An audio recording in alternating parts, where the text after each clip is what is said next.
저희는 본격적으로 정재협의 부동산 핫플 시간 한번 가져보도록 하겠습니다. 소장님, 오늘은 어떤 지역으로 떠나볼까요? 네, 오늘은 서울역에서 진행되고 있는 대규모 개발이죠. 서울역 북부 역세권 개발에 대해서 한번 말씀드리도록 하겠습니다. 서울역 북부 역세권 개발, 이 얘기도 많이 좀 들어본 얘기 같아요. 그런데 좀 자세하게 하나하나 들여다보면 좋을 것 같은데, 일단 저희가 사업의 그 위치랑 사업의 개요가 어떻게 되는지 한번 풀어볼까요? 네, 서울역 북부 역세권 개발, 말 그대로 서울역의 북쪽에서 일어나고 있는 그런 개발이라고 보면 되는데, 사실 북부 역세권 개발 이야기는 많이 들어봤지만은 실제로 정확하게 어느 위치에서 진행되고 있는지 잘 모르시는 분들도 꽤 많습니다. 사실 그럴 수밖에 없는 게, 우리가 서울역을 딱 나서면은 이쪽 동쪽으로 많이 나오게 됩니다. 그러면서 이제 버스도 타고 또는 이제 지하로 내려가서 지하철 또 이용하면서, 아니면 이제 이쪽에 대규모 이제 업무타운이라든지 관광지가 이제 있기 때문에 다 이제 동쪽으로 나가는데, 그러다 보니까 얘기는 많이 들어봤지만은 북쪽 어디서 진행하는지에 대해서 헷갈리는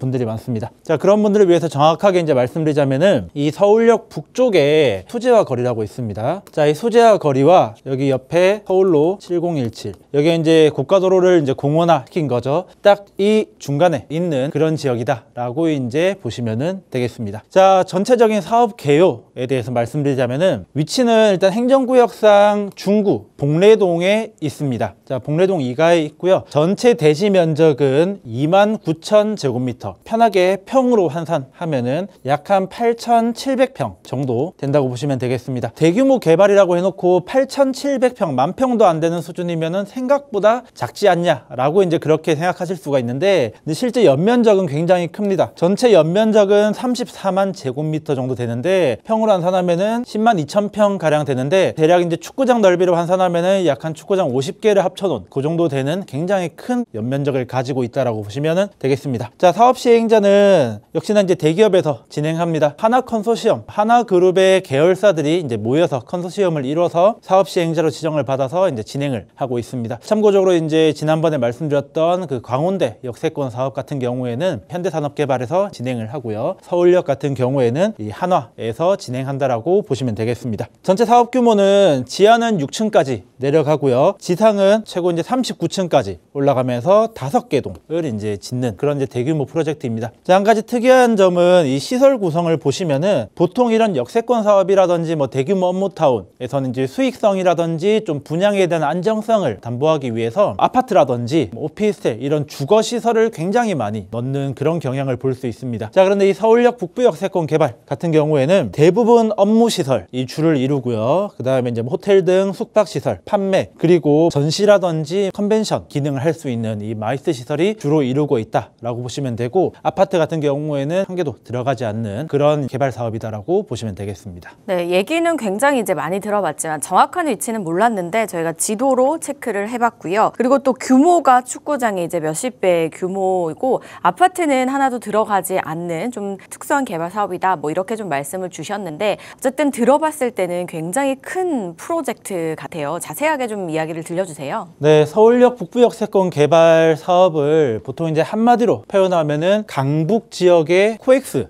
라고도 이제 많이 얘기를 합니다. 자, 보통 우리가 대규모 전시, 뭐 컨벤션 이런 시설들을 이제 강남에 있는 삼성동에 있죠. 이제 코엑스에서 많이 진행을 하게 되는데, 이 강북 지역에는 이렇게 이제 대규모 전시 컨벤션 시설이 없었습니다. 자, 그러다 보니까 조금 이제 불편함도 있었는데, 이 서울역 북부 역세권 개발 사업 같은 경우에는 최대 2,000명 이상을 수용할 수 있는 이 대규모 전시 시설, 컨벤션 시설이 같이 들어오면서, 어떻게 보면은 업무 시설 뿐만이 아니고 업무 시설도 있지만은 전시라든지 뭐 이제 컨벤션, 이런 시설이 좀 더 강화되는 개발 사업이라고 이해하시면 되겠습니다. 네, 이렇게 좀 다양하게 어떻게 진행이 되고 어떤 부분들이 입점이 되는지 또 설명을 해주셨습니다. 진짜 코엑스가 그야말로 떠올랐는데, 코엑스가 이제 서울역 부근에 다시 하나 생긴다라고 좀 그런 생각이 들었거든요. 삼성동에 있는 코엑스도 사실 주변에 끼치는 영향이 꽤 큰 걸로 알고 있습니다. 서울역 이 북부 역세권 사업이 완성이 되면 이 주변에는 어떤 영향을 좀 미치게 될까요? 네, 일단 가장 중요한 게 관련 이제 인근 사업체들의 이제 활성화가 되겠죠. 자, 지금 보시는 이 사진은 직원 1000명 이상이 있는 법인 사업체를 직관적으로 알 수 있게 그림으로 표시해 둔 건데, 자, 보시는 것처럼 여기 서울역이 있는 우리가 흔히 얘기하는 이 광화문 업무타운이라고 얘기하죠. 자, 이 광화문 업무타운에 굉장히 많은 수의 대규모 법인 사업체들이 이제 몰려 있습니다. 자, 그런데 지금까지는 이 강북 지역에는 전시 컨벤션 시설이 잘 없었기 때문에 이쪽에서 이제 강남까지 넘어가서 이용을 할 수밖에 없었습니다. 그러니까 한마디로 좀 비효율적으로 진행을 했다라는 거죠. 자, 그런데 이제 이 광화문 대규모 업무타운 바로 옆에 붙여서 북부 역세권 개발을 진행을 하다 보니까 굉장히 효율적으로 움직일 수 있고, 그러다 보니까 이쪽 인근에 관련 사업체들이 좀 더 활성화되고 성장을 할 수 있는 그런 계기가 될 것이라고 일단 가장 먼저 꼽을 수 있을 것이고요. 자, 다음은 이 북부 역세권 개발을 기점으로 서울시에서 그리고 있는 계획들입니다. 자, 가장 먼저 서울역 광장을 공원화 시키겠다라는 건데, 서울역은 대한민국의 수도인 서울의 얼굴이다 라고 이제 표현을 할 수 있습니다. 자, 왜 그러냐면 이 서울로 오는 외국인들 같은 경우에는 가장 먼저 오는 게 이 서울역으로 이제 먼저 올 수밖에 없습니다. 서울역으로 와서 이제 거기서 이제 여러 지역을 많이 이동하는 모습을 보여주고 있는데, 이 사진상 보시는 것처럼 이 서울역 앞 같은 경우에는 굉장히 복잡하고 어수선하고 또 약간 낙후되어 있는 그런 모습을 보여줍니다. 자, 어쨌든 이 우리나라가 국제적인 위상이 있는데 거기에 메인 서울역이 이런 모습을 보여준다라는 거는 조금 이제 급에 맞지 않는 그런 부분이죠. 자, 그런데 어쨌든 이 북부 역세권 개발을 기점으로 해서 지금 현재 이 어수선한 서울역 앞 광장을 이런 식으로 굉장히 깨끗한 공원화를 시키겠다라는 이제 그런 계획을 가지고 있습니다. 자, 그리고 이제 또 한 가지, 요거는 좀 장기적이고 더 큰 대규모 프로젝트인데, 철도 지하화를 통한 이제 공원을 조성하겠다라는 계획이 있습니다. 자, 이 서울역을 기점으로 해서 이렇게 쭉 철도가 내려오는데 다 지상으로 되어 있는 이제 철도입니다. 이 철도라는 게 굉장히 중요한 운송수단이긴 하지만은 지상으로 나와 있는 철도 같은 경우에는 생각보다 많은 부작용이 있습니다. 아무래도 이 중간에 철도가 가로지르다 보니까 이 철도를 기점으로 이 좌우 지역이 단절이 되는 그런 모습을 많이 보여주고 있고요. 자, 그러다 보니까 이 한쪽 지역 같은 경우에는 슬럼화 된다든지 낙후된 모습을 많이 보여주고 있습니다. 자, 그래서 이런 부분들을 많이 개선하기 위해서 서울역에서 내려오는 이 철길을 다 지하화 시킨다라는 계획을 가지고 있고요. 이 지하화를 통해서 상부 땅을 공원화, 녹지로 이제 조성한다라는 계획을 가지고 있고, 그러면서 좌우 단절되었던 부분들을 많이 이제 해소한다라는 계획을 가지고 있습니다. 자, 다음은 이제 환승 체계 개선까지 생각하고 있는데요. 자, 서울역 가보신 분들은 많이 이제 느끼실 겁니다. 서울역 같은 경우에 뭐 기존에 있는 지하철, 철도 노선부터 시작해서 이번에 신규로 조성되는 노선까지 굉장히 많은 노선들이 얽히고 설켜서 사실 환승 한번 하려고 해도 정말 길 잃을 정도로 어디가 어딘지 모르겠고 또 한참 걸어가야 되는 그런 불편함들이 많았습니다. 자, 그런데 이제 철도 지하화라든지 북부 역세권 개발을 기점으로 해서 이런 환승 체계 또한 많이 이제 개선시키겠다라는 계획을 가지고 있습니다. 서울역 앞 광장 공원화를 제외하고 뭐 환승 체계 개선이라든지 철도 지하화 뭐 이런 부분들은 사실 시간적으로 굉장히 많이 필요하긴 하겠지만은 그래도 꼭 필요한 부분이다 보니까 이 북부 역세권 개발을 기점으로 진행시키겠다라는 서울시의 플랜이 있습니다. 네, 서울역이 개선이 많이 되기는 됐지만 여전히 좀 어수선한 부분이 있습니다. 그래서 그 부분을 이제 공원화시키겠다는 계획도 있고요. 또 이제 철도를 지하화시키면서 외관적으로도 그렇고 기능적으로도 좋은 변화를 가져오지 않을까라는 생각이 들었습니다. 마지막으로 저는 이 부분이 가장 좀 눈에 띄고 좋은 부분이라 생각이 들었던 게요. 환승체계 개선입니다. 지금 현재 서울역에 정말 많은 노선과 버스들이 지나다니는데 그게 굉장히 넓기도 하고 어렵게 돼 있잖아요. 근데 이 부분을 개선을 시켜서 조금 더 편리하게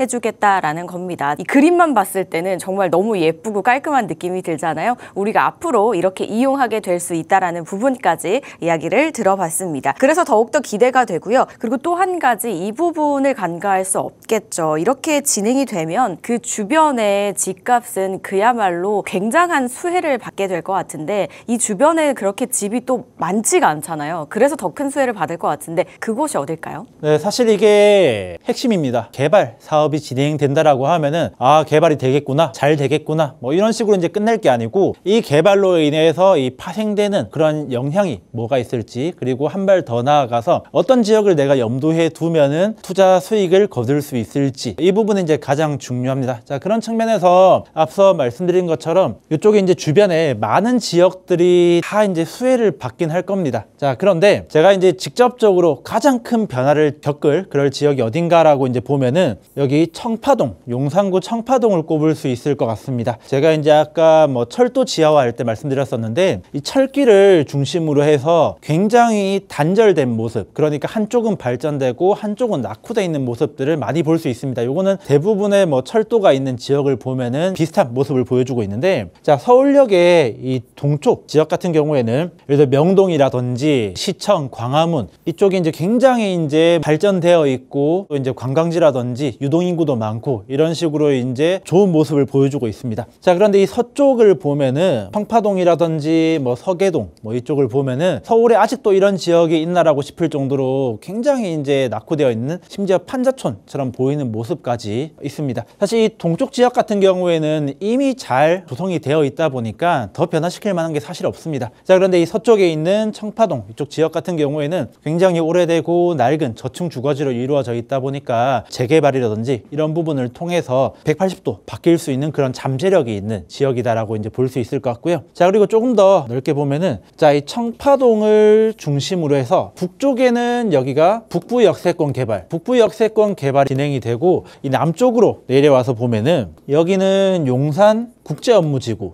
나중에 이제 서울의 또 랜드마크가 될 지역이죠. 용산 국제업무지구가 이제 조성될 예정입니다. 그러니까 이 청파동을 중심으로 북쪽과 남쪽, 그러니까 위아래로 대규모의 굉장히 큰 개발이 진행된다라는 거죠. 자, 이 굉장히 큰 개발이 진행이 되면은 당연히 이쪽으로 이제 수요가 몰릴 것이고 또 직장인들을 위한 배후 주거지 이런 부분들이 조성이 될 거기 때문에 딱 중간에 있는 이쪽 청파동 지역이 앞으로 굉장히 큰 주목을 받을 수 있는 지역이라는 거고요. 자, 그리고 이제 이 철길 지하화를 통해서 녹지 공간 조성이라든지 또 주거 환경 개선 등 굉장히 이제 큰 변화를 볼 지역이 청파동이다라고 이제 말씀드릴 수 있을 것 같습니다. 물론 뭐 이 서울역 인근의 중림동이라든지 포암동 뭐 이런 여러 지역들이 또 수혜를 받겠지만은 현재 모습 대비해서 굉장히 이제 큰 수혜를 입을 지역은 청파동이다라고 이제 정리해 볼 수 있겠습니다. 네, 직접적인 수혜를 받을 곳으로는 이제 서울역을 중심으로 서쪽에 있는 용산구 청파동을 말씀을 주셨는데, 근데 이 청파동이 위쪽으로는 지금 말씀드렸던 서울역 북부 역세권 개발이 진행 중이고 아래쪽으로는 용산국제업무지구가 진행 중입니다. 자, 이 두 개의 개발의 수혜를 아래 위로 이제 다 흡수를 시키게 되는 청파동인데요. 용산구는 지금도 이 이름 네임밸류 가치가 워낙 높지만 앞으로 더